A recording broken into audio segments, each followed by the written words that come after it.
a 17-year-old girl and leaving your family for a country on the other side of the world. In this new land, you don't know anyone but your fiancé, who you hope is waiting for you at the end of your journey. You spend 40 days on a ship and get so sunburnt that you spend most of your trip seasick in the hospital on board. That's what happened to my grandmother Elly in 1952, and this is her migration story.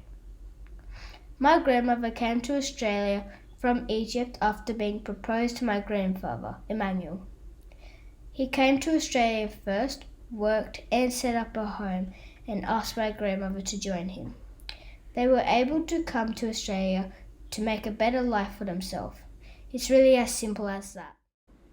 Why did they come to Australia? They had a great life in Egypt, but things started to change because they were Christian and they were discriminated against because of their religion and nationality. They decided to come to Australia to have better opportunities. One of my grandfather's aunties had married an Australian soldier during the war, and she assisted in preparing my grandfather's documents. My grandmother Elly, however, was a British citizen, and she was able to come very easily. Her journey to Australia. My grandmother Elly travelled on the SS Himalaya, a British ship that came specifically to Australia from England, carrying British citizens.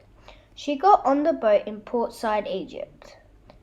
The journey took over 40 days and stopped at ports along the way. This included Bombay, Colombo and Singapore. The journey on the water was very tough at times, and she laughs and says the food was very good, but she felt sick a lot of the time and couldn't eat. She also got really sunburnt on her legs and could not walk for some time. What was the policy at the time? When my grandmother Elly came to Australia, this immigration policy was to attract migrants for the purpose of increasing the population of Australia. As long as you were below the age of 45, you were healthy, came from a Commonwealth identified nation, you could apply to come to Australia as an immigrant. These rules were developed by the Australian government primarily to ensure only a certain demographic was able to apply and pass the criteria for migration. This favoured certain countries, favoured white immigrants, and were quite biased and unfair. Challenges she faced. When my grandmother came to Australia, she already knew how to read and write English, but it was not her first language. She did not experience racism because she spoke English well, but others that spoke with an accent did experience racism, she said. The food was also very different here than from Egypt. That was very multicultural like Australia is now. You could not get a variety of foods and they couldn't get even basic things, like yogurt, and they disliked garlic a great deal. The landscape here was very different from a major city like Cairo.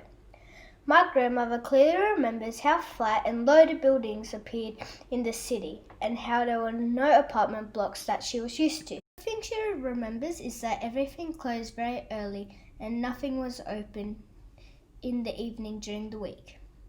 There were also very few coffee shops and places to sit and eat in the open.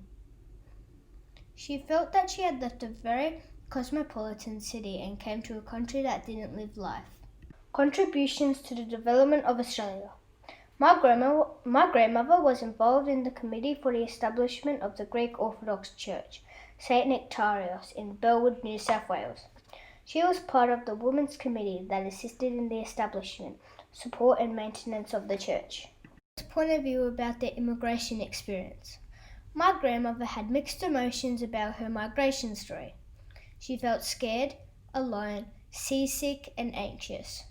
She was not alone when she arrived in Australia because she had my grandfather.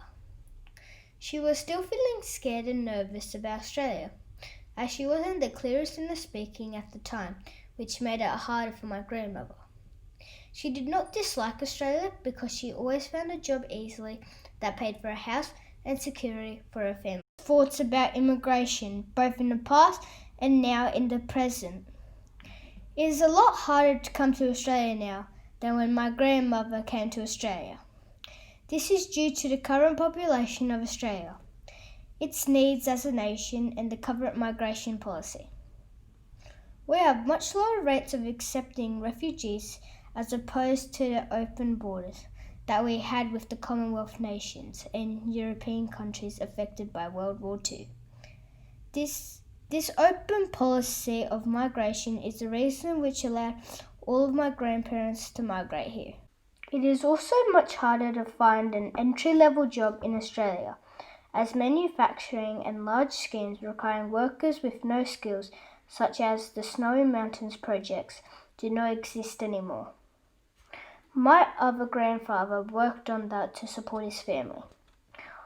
We now require skilled labour for workers on most large projects, so the requirements to enter Australia have changed into what you have to offer, not what we can provide you.